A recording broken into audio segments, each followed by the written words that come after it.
menyentuh ataupun sering tidur dengan anak tirinya itu sering dianggap hal yang biasa.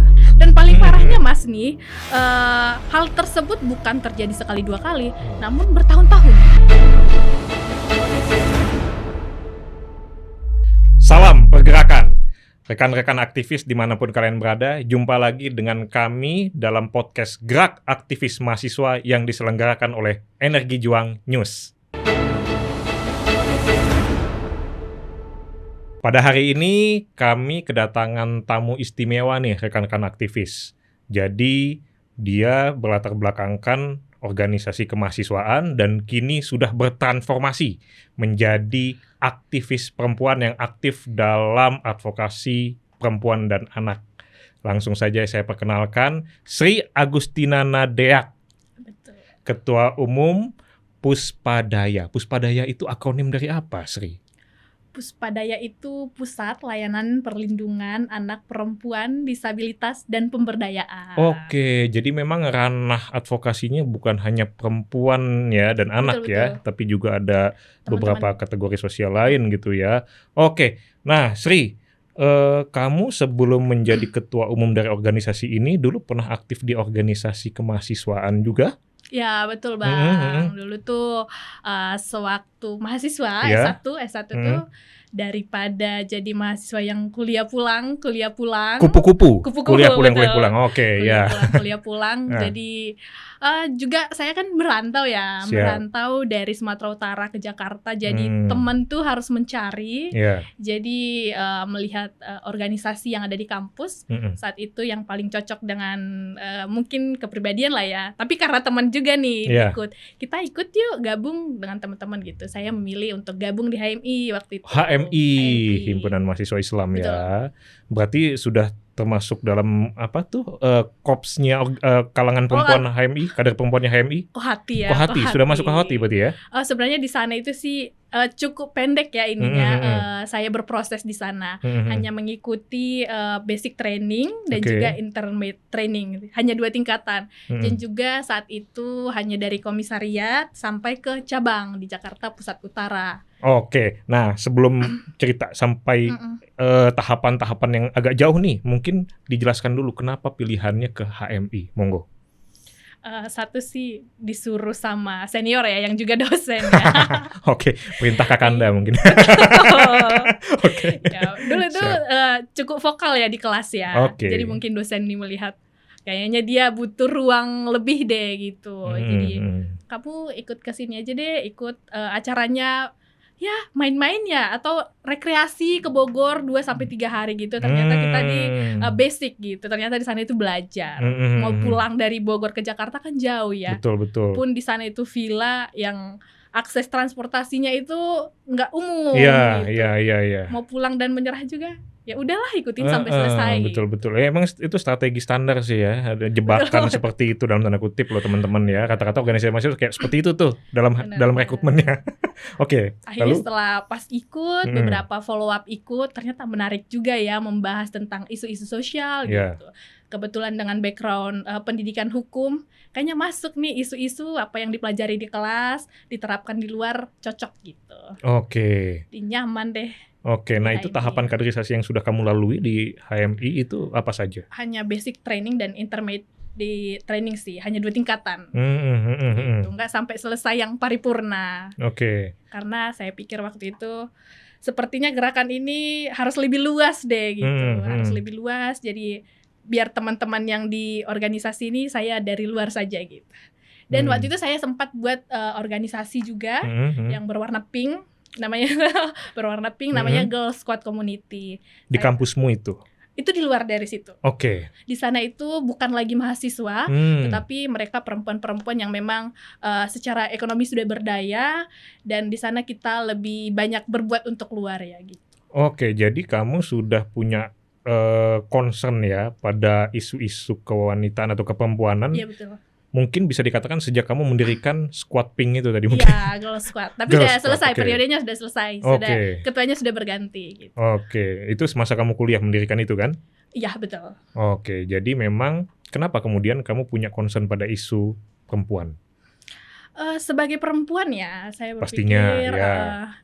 Kayaknya yang mendukung perempuan itu yang terutama harus perempuan. Oke. Pun saya sebagai anak rantau dan mungkin dicap juga orang Batak gitu. Orang Batak Oke. tuh galak-galak atau kadang ada beberapa teman yang mendiskreditkan.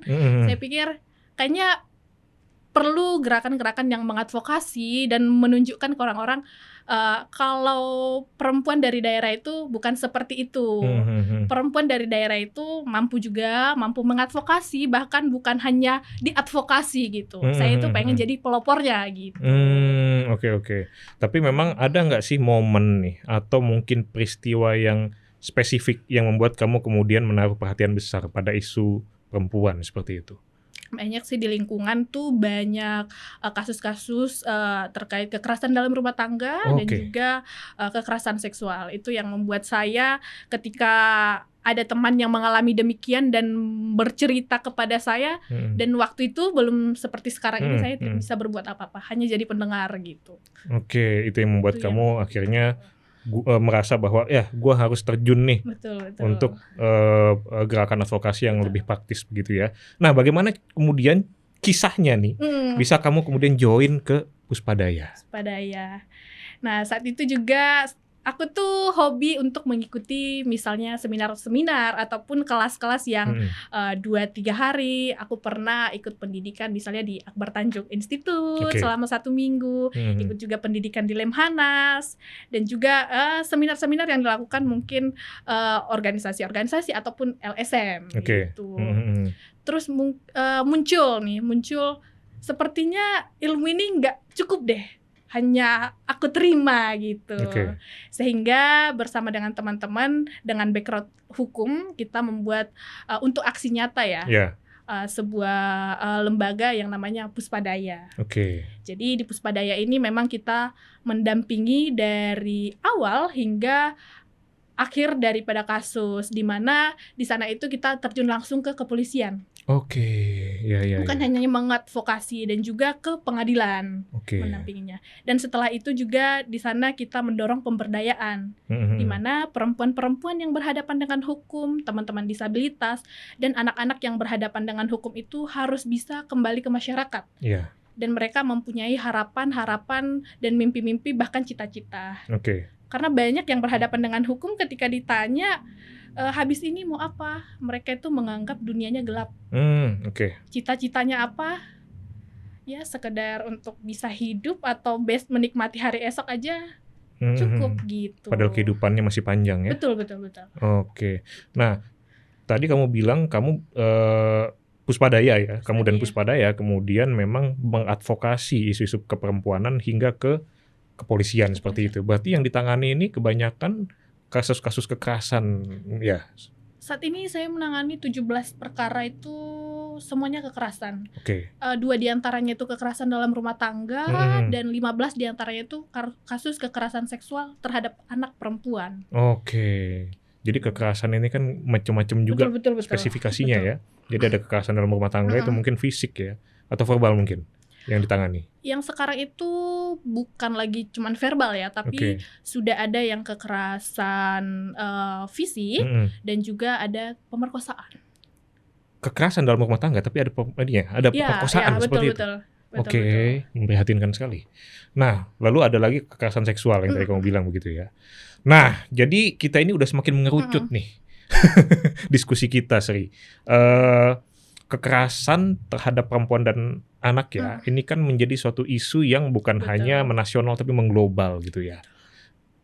Kita ini mau bongkar sih, mumpung ada kamu yang memang gerak dalam ranah advokasi perempuan dan anak. Apa sih sesungguhnya akar kekerasan terhadap perempuan dan anak di masyarakat kita dulu deh, di masyarakat Indonesia ini. Tapi jangan buru-buru Sri, sambil kita seruput kopi dulu nih, ya kan? Betul. Kita nanti lanjutkan pembahasan yang lebih seru lagi di sesi kedua setelah pesan-pesan berikut ini.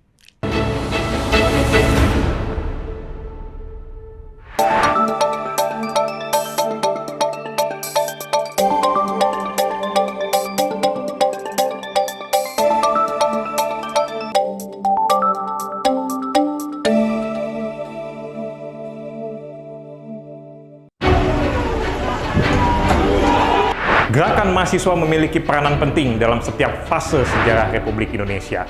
Mulai dari Budi Utomo, Sumpah Pemuda, Peritura hingga Reformasi, tak sedikit pun gerakan mahasiswa absen dalam setiap momentum perubahan.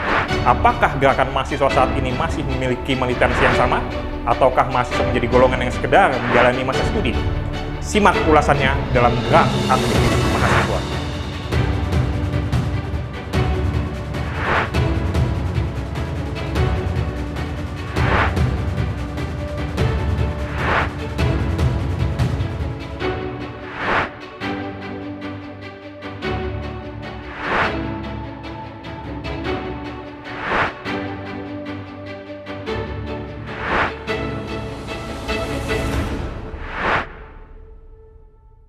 Oke, rekan-rekan aktivis, kita lanjutkan lagi diskusi kita bersama Sri yang semakin seru nih terkait dengan kekerasan terhadap perempuan dan anak gitu ya. Nah, Sri, tadi kamu udah menyinggung mengenai beberapa hal terkait dengan kekerasan terhadap perempuan dan anak yang berbasiskan pada experience kamu sendiri gitu loh.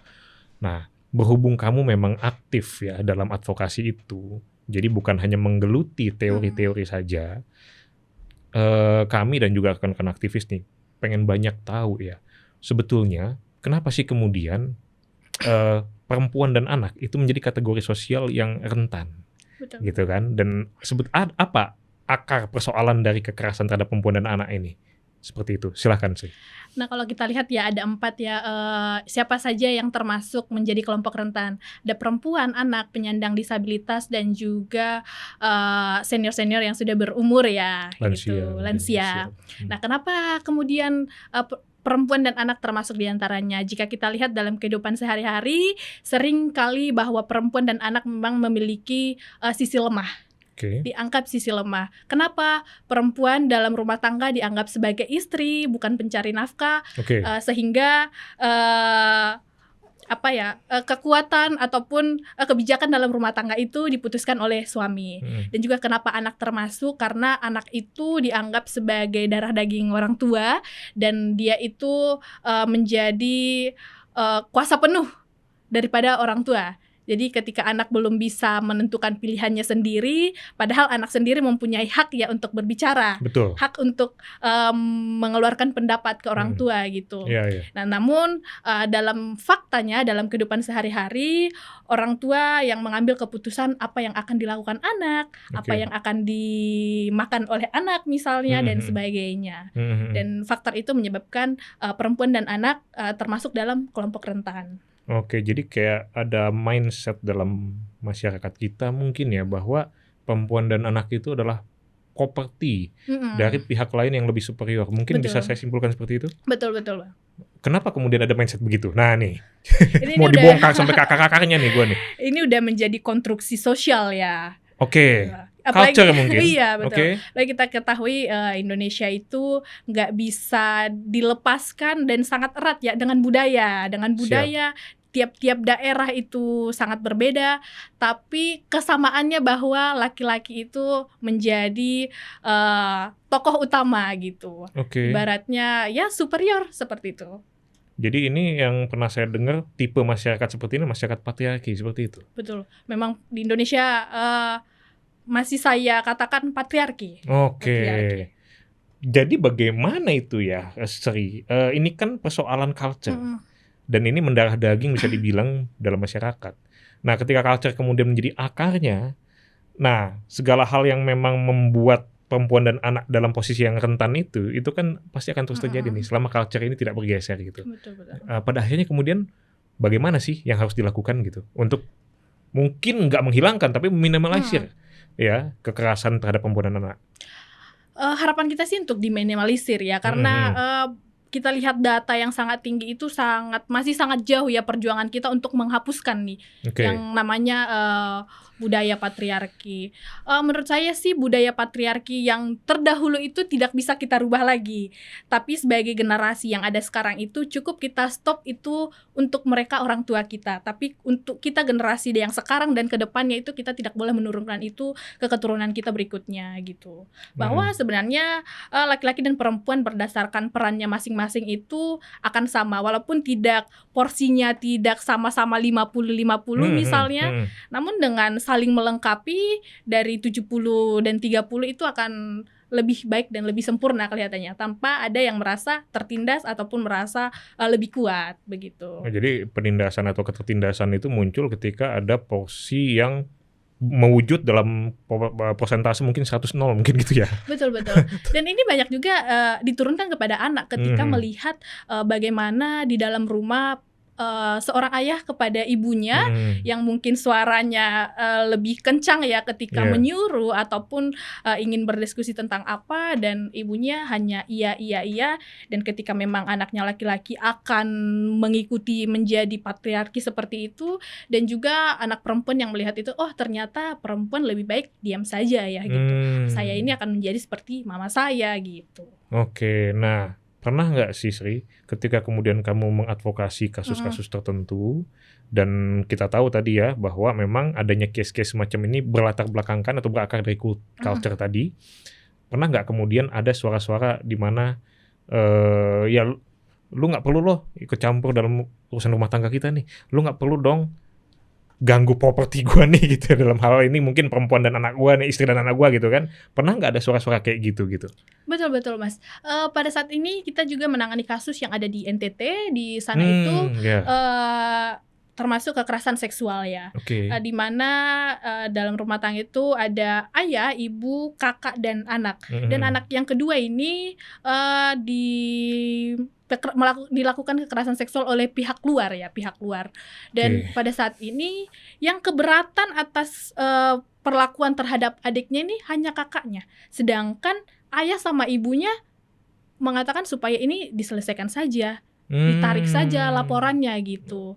Nah, ketika orang tua, ayah dan ibu yang seharusnya garda terdepan melindungi anak tuh sudah tidak hadir gitu. Terus kepada siapa lagi gitu? Nah, ini pertanyaan kunci menurut saya. Kepada siapa lagi ketika kemudian keluarga ya kan bersikap defensif semacam itu gitu ya. Jadi harusnya kan memang mereka ini yang kemudian menjadi garda terdepan untuk membela hak-hak anaknya gitu kan, kalau memang menerima kekerasan seksual atau kekerasan apapun, apalagi ini pihak luar gitu ya. Betul. Nah, sekarang aku pengen tanya, kepada siapa kita berharap lagi kalau memang banyak keluarga yang sudah terkungkung oleh culture semacam ini? Tapi jangan buru-buru dulu dijawab nih. Lagi-lagi kita seruput kopi dulu deh. Yuk. Setelah seruput kopi baru kita bahas lagi diskusi yang makin seru ini.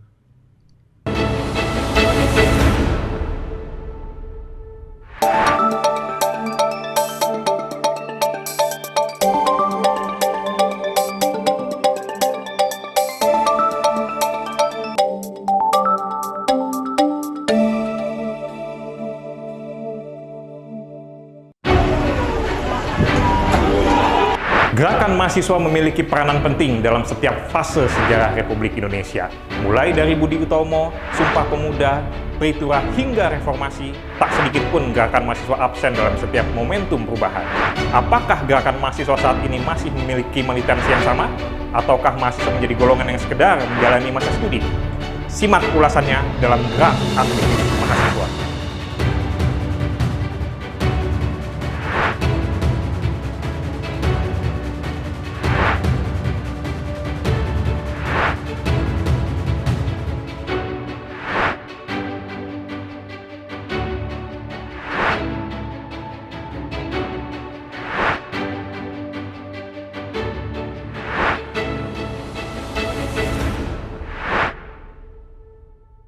Ayo Sri, minum dulu.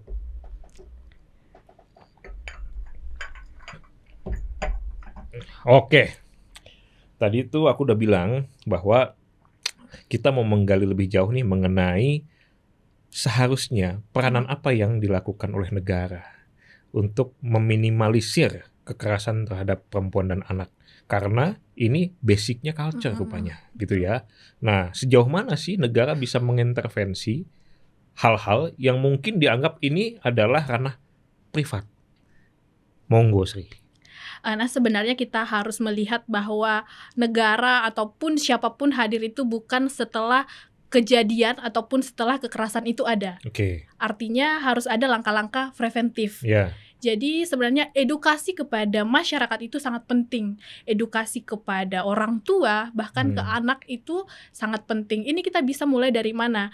Kita jangan melihat hanya di Jakarta saja, tapi jauh di daerah sana lebih banyak lagi yang menormalisasi bahwa kekerasan dalam rumah tangga, kekerasan kepada anak khususnya itu adalah sebagai pelajaran supaya si anak ini nanti tumbuh menjadi anak yang lebih tahan dengan kerasnya dunia gitu, lebih bisa berjuang. Padahal sebenarnya itu tidak ada hubungannya ya, tidak ada hubungannya. Nah, kita itu harus melakukan langkah-langkah preventif seperti mengedukasi apa sih sebenarnya kekerasan itu gitu. Banyak anak tidak menyadari bahwa yang terjadi pada dirinya itu bukanlah kekerasan, khususnya ini dalam kekerasan seksual. Dalam kekerasan seksual di dalam rumah tangga, misalnya seorang ayah tiri yang dinormalisasi menyentuh ataupun sering tidur dengan anak tirinya itu sering dianggap hal yang biasa. Gitu. Padahal anak tirinya mungkin udah usia belasan tahun, itu sih emang bapak tirinya aja yang keterlaluan ya. Dan paling parahnya Mas nih, hal tersebut bukan terjadi sekali dua kali, namun bertahun-tahun. Dari anak tersebut dari umur 9 sampai 15 tahun. Dan sang ibu diam, silent. Sang ibu diam. Hal ini kita bisa lihat lagi bahwa bagaimana superiornya suami dalam rumah tangga. Nah, faktor yang mempengaruhi ini adalah faktor ekonomi.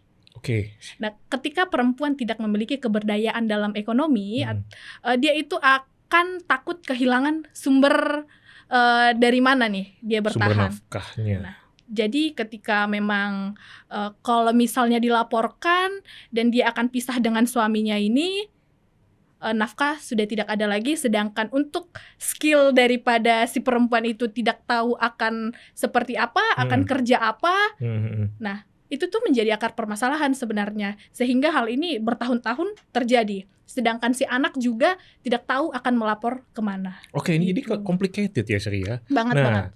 Artinya di sini ketika kemudian para korban itu berusaha untuk melawan, dia itu juga nanti akan memiliki konsekuensi, akan tercerabut nih dari basis ekonomi. Betul. Nah, ini kan bagaimana sih negara harus bertindak begitu? Karena ini nggak sederhana ya, ini rumit rupanya kan.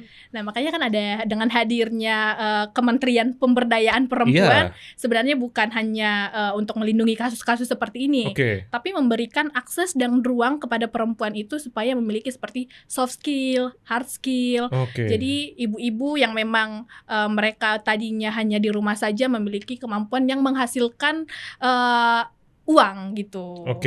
Jadi ketika ada hal yang memang sudah mendiskriminasi mereka, sudah menyiksa kehidupan mereka, mereka mampu keluar dari hubungan tersebut. Dan itu sudah dilakukan belum sih oleh kementerian yang bersangkutan? Di kementerian ada. Ada ya? Hanya saja mungkin aksesnya tidak semua tahu ya. Aksesnya tidak semua ini jadi tahu. Persoalan. Ya, betul. Hanya di kota-kota besar, sehingga ibu-ibu yang ada di daerah mereka belum tersentuh gitu. Perlu lagi diperbanyak sih. Dan juga dengan hadirnya kita Puspadaya seperti ini, kita bisa membantu. Jadi bukan hanya berfokus pada Kementerian Pemberdayaan Perempuan, jadi kita bisa mengadvokasi, mengajari, misalnya melakukan sertifikasi kepada ibu-ibu, bagaimana mereka menenun, gimana mereka merajut, UMKM lah gitu. Iya. Nah, ada yang menggelitik saya juga nih Sri, ketika kemudian ada upaya-upaya untuk mendorong terwujudnya kemandirian perempuan semacam itu. Nah, ini kan nanti juga ya itu tadi berkaitan dengan relasi di rumah tangga dari perempuan-perempuan tersebut kan. Nah, menurut kamu lebih tepat perempuan yang diberdayakan semacam ini atau dimerdekakan dalam tanda kutip secara ekonomi itu adalah perempuan-perempuan yang memang fix sudah jadi korban kekerasan dalam rumah tangga, atau perempuan yang belum jadi kekerasan pun perlu diberdayakan seperti itu? Menurut kamu tuh yang lebih tepat yang mana langkahnya? Perempuan yang belum merasakan dampak daripada kekerasan dalam rumah tangga, kekerasan seksual, ataupun diskriminasi lainnya, saya pikir perlu juga diberdayakan, perlu diberi ilmu, perlu diberi skill. Kenapa? Logikanya kita tidak tahu sampai kapan keberdayaan ataupun kemampuan ekonomi dari suami. Oke. Jadi kan bisa juga membantu ya ketika memang dalam suami keterpurukan ekonomi kan masih ada istri gitu. Nah, justru di sini nih kombinasi suami istri yang saling melengkapi yang tadi kita bahas. Iya. Nah, itu tepat ya. Jadi alasannya adalah ketika suami itu sedang mungkin ada guncangan dalam kerjaannya atau dalam penghidupannya, istri di sini kemudian bisa membantu. Betul. Nah, ini yang mungkin agak kurang dipahami oleh para suami-suami di negeri ini mungkin. Jadi kesannya kan kalau misalnya istri itu mau berdaya secara ekonomi, wah lu mau nandingin gua nih, lu mau melebihi gua bahkan gitu kan. Pride-nya sebagai laki-laki mungkin agak turun gitu ya. Padahal kan sebetulnya logika yang harus dipakai adalah saling mendukung, saling membantu. Atau istilah Bung Karno dulu apa? Gotong royong kan seperti itu ya. Ya harus ada juga di rumah tangga gitu ya. Padahal bisa juga kan dilihat, oh jadi penghasilan kita nih double nih. Gitu. Nah harusnya begitu. Iya. Betul sih. Cuma memang terkendala lagi ya Sri ya. Ketika kemudian ada upaya pemberdayaan wanita semacam itu. Nah sementara kan lagi-lagi nih di culture dan mungkin juga ya di agama gitu. Itu kan ada juga harus istilahnya apa ya? Izin dari suami bagi istri untuk kemudian melakukan suatu hal, apalagi ini terkait dengan kerja-kerja sosial gitu ya.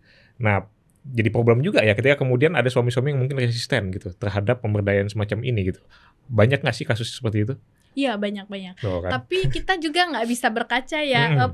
Bekerja ataupun berdaya perempuan itu seperti perempuan-perempuan yang di SCBD berangkat pagi pulang sore gitu atau berangkat pagi pulang malam. Iya. Nah, ketika mereka memiliki skill berdagang, skill merajut itu kan bisa di rumah. Ibunya merajut di sini, anak di pojokan sambil bermain. Betul. Itu seperti itu memang harus diadvokasi ya kepada suami maupun kepada istri. Iya, ketika suami datang, istrinya udah standby di rumah, bisa bikinin kopi bagi suaminya kan gitu. Berdaya bukan berarti harus keluar rumah. Gitu. Nah, ini jawaban yang paling jitu nih teman-teman. Oke, jadi untuk para suami di negeri ini pencerahan nih sebetulnya ya. Artinya ada suatu hal yang memang membuat wanita berdaya, tapi tidak juga mengganggu posisi suami sebagai kepala rumah tangga gitu ya.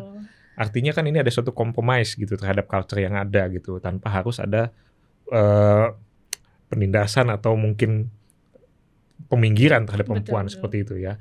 Nah, tapi gini Sri, ketika kemudian ada hal-hal yang tadi udah kamu singgung ya mengenai bagaimana adanya kekerasan seksual dalam lingkup rumah tangga antara suami dengan istri seperti itu. Ini kan sangat mengejutkan ya.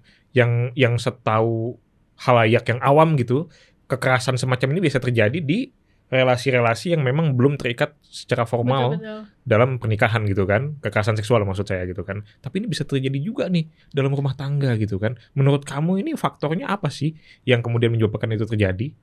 Nah, salah satu kehadiran negara itu dalam melindungi perempuan melalui Undang-Undang TPKS yang 2022 setelah diperjuangkan selama 8 tahun ya. Nah, yaitu bahwa mengakui istri itu termasuk menjadi korban kekerasan seksual daripada suami. Gimana konteksnya? Nah, bahwa harus dipahami perempuan baik itu dia istri ataupun anak, mereka itu memiliki hak atas tubuhnya masing-masing. Hak penuh atas tubuhnya masing-masing. Jadi ketika dia tidak berkenan, apapun yang akan terjadi dalam dirinya itu merupakan tindak pidana gitu. Salah satunya itu kekerasan seksual dalam rumah tangga gitu. Misalnya kekerasan seksual dari suami, mungkin hubungan seksual ataupun penggunaan alat kontrasepsi secara paksa kepada seorang istri. Gitu. Ya intinya harus ada konsensus lah ya. Iya betul. Dalam mempraktikkan hal-hal yang memang biasa dilakukan dalam hubungan rumah tangga seperti itu ya. Gitu. Tapi itu berarti terkait dengan culture juga mungkin ya. Terjadinya hal-hal kayak gitu. Benar nggak sih? Benar. Patriarki itu tadi mungkin ya gitu kan. Teman-teman, ini makin bergizi diskusi kita nih. Tapi sebelum kita lanjutkan diskusi kita yang lebih bergizi lagi, ini biasanya di konklusi ini harus lebih bergizi nih dibanding sesi sebelumnya Sri. Karena ini udah mencakup keseluruhan pembicaraan kita gitu ya. Nah, supaya otak kita makin fresh ya kita ngopi lagi dulu deh sebelum masuk lagi ke sesi berikutnya.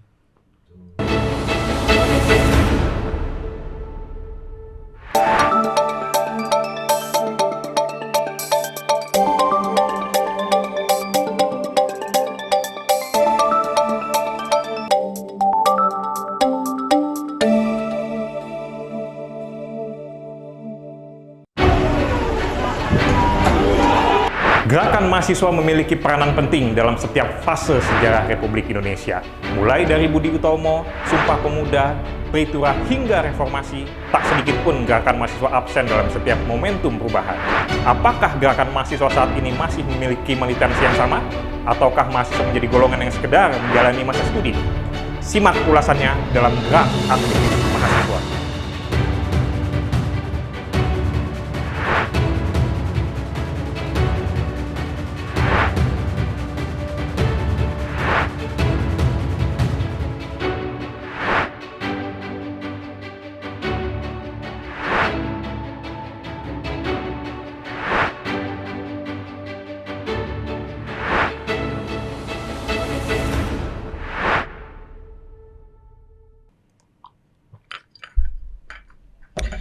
Oke Sri, sampai juga nih kita di penghujung acara, di penghujung diskusi kita yang seru ya kan, dan bergizi banget yang tadi seperti aku bilang gitu ya, bahwa ada hal baru nih yang pastinya teman-teman aktivis itu dapatkan dari semua paparan kamu dari sesi pertama sampai sekarang gitu.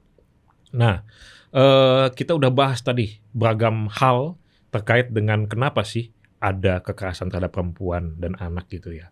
Di situ kita udah bahas faktor budaya, kemudian bagaimana negara juga harus berperan segala macam. Artinya sebetulnya bisa dikatakan bahwa persoalan ini adalah PR bagi bangsa ini tentunya. Betul. Apalagi kita mau ada planning menuju Indonesia emas itu ya, 2045 ya kan.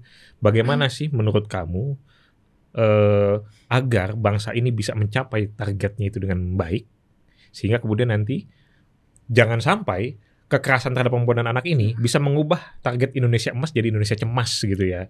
Silakan Sri. Betul, beriringan dengan kita mencapai Indonesia emas kan ada Sustainable Development Goals, yang memang itu bukan hanya di Indonesia tapi seluruh negara di dunia ini mendorong supaya pencapaiannya. Salah satu di sana itu adalah kesetaraan gender, di mana kita ketahui banyak faktor-faktor yang harus kita perhatikan dalam kesetaraan gender ini. Salah satu perlindungan hukum kepada perempuan dan anak itu harus kita pastikan, dan juga bagaimana pemberdayaan perempuan secara ekonomi tadi itu harus juga kita pastikan sampai kepada perempuan-perempuan bukan hanya di ibu kota tapi sampai ke daerah juga. Dan saya pikir peran negara untuk mengedukasi masyarakat itu bukan lagi ketika masalah ada baru kita rame-rame menanggapi isu ini. Betul banget, gitu. Jangan jadi pemadam kebakaran gitu ya. Betul. Benar-benar. Jadi langkah preventif tadi yang saya jelaskan itu sangat penting. Literasi keluarga itu sangat penting, dan ada namanya itu forum anak. Forum anak kita melakukan survei, dari 100 anak itu kita survei 20 orang ketika ada masalah itu mereka bercerita kepada orang tua. Nah, yang 80% ini gimana? Yang 80 orang ini bagaimana? Mereka itu bercerita kepada teman. Nah, itu kan harus dipertanyakan. Sebenarnya di dalam rumah ini hubungan anak dengan orang tua itu seperti apa? Dan untuk mencapai Indonesia emas, saya pikir kita harus benahi dulu bagaimana di dalam keluarga. Literasi keluarga itu harus segera dikeluarkan oleh negara ya. Nah, menarik nih apa yang kamu bilang terakhir tadi. Negara harus juga nih memanage keluarga. Betul. Nah, persoalannya kan gini Sri, seperti misalnya saya ambil sampel beberapa tahun lalu muncul RUU Ketahanan Keluarga. Nah ini kan banyak mendapat serangan dari beberapa pihak yang menganggap bahwa negara ini kok terlalu intervensi pada ranah keluarga, ranah privat. Padahal sejatinya, nih kita juga udah pernah bahas beberapa episode lalu nih, terkait dengan kekerasan di dunia pelajar gitu ya. Akar persoalannya keluarga juga gitu kan. Nah sehingga kemudian ketika keluarga ini tidak benar situasinya gitu kan, nggak kondusif, akan melahirkan bibit-bibit yang memang meresahkan kehidupan sosial bahkan berbangsa dan bernegara gitu. Jadi kalau menurut kamu negara boleh mengintervensi ranah keluarga untuk kemudian mencegah adanya bibit-bibit keresahan itu tadi? Kalau dari pandangan saya pribadi sih sangat boleh ya, sangat boleh. Untuk mengedukasi memang bagaimana seharusnya menjadi ayah, bagaimana seharusnya menjadi seorang istri dan menjadi seorang ibu. Itu adalah hal yang berbeda ya. Nah, itu harus ditekankan lagi. Sehingga kasus-kasus bullying yang banyak terjadi ini juga tadi dengan mereka berangkat ke sekolah itu bukan dengan keadaan yang bahagia, yang aman dan nyaman, ingin mencari ilmu, sehingga di sekolah itu banyak hal-hal yang dia jadi utarakan. Mm-mm. Utarakan misalnya dalam bentuk mencaci maki teman. Nah, Itu iya. karena di rumah dia nggak didengarkan. Iya, Nggak betul didengarkan, sekali. jadi di sekolah ya udah dia ngomong apa aja gitu. Bisa Mm-mm. juga mungkin dia melihat bagaimana di rumah obrolan-obrolan orang dewasa yang mungkin terbiasa dengan kasar gitu, dan tidak seharusnya itu kan terciplak ya di sekolah dia gimana gitu. Oke, ya artinya kan konsep keluarga yang ideal itu memang harus dirumuskan juga ya oleh negara ya. Betul. Dan negara juga harus berperan untuk mengedukasi agar konsep itu terrealisir gitu ya. Seperti itu Saya ya. sangat setuju sih dengan adanya RUU Ketahanan Keluarga. Sangat setuju ya. Iya, betul. Oke deh. Tapi kabarnya RUU itu kan belum masuk prolegnas lagi ya. Iya. Udah ya mungkin episode nanti kita akan bahas secara spesifik soal itu ya. Oke, Sri, luar biasa banget nih, banyak banget nih knowledge yang kita dapat dari sharing-sharing kita hari ini ya kan. Teman-teman aktivis juga pastilah banyak kemudian mendapatkan input yang berharga.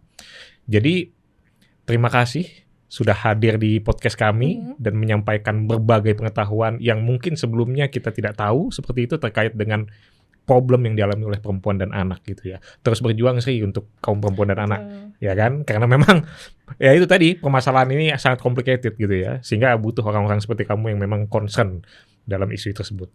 Jadi teman-teman aktivis, seperti yang tadi sudah kami ulas bahwa problem kekerasan terhadap perempuan dan anak itu melibatkan faktor budaya dan juga adanya kebutuhan bagi kehadiran negara dalam membenahi itu. Apapun itu, bangsa ini harus bisa beranjak maju dengan tidak memposisikan perempuan dan anak semata-mata hanya properti yang tidak berdaya bagi pihak yang lebih superior, agar tercapai Indonesia emas yang bertumpu pada keluarga yang berkualitas dan demokratis. Seperti itu. Kita jumpa lagi teman-teman aktivis dalam episode berikutnya dengan narasumber yang berbeda dan topik bahasan yang tak kalah seru. Terima kasih atas perhatian teman-teman aktivis. Tetap jaga militansi bagi bangsa dan negara. Salam pergerakan.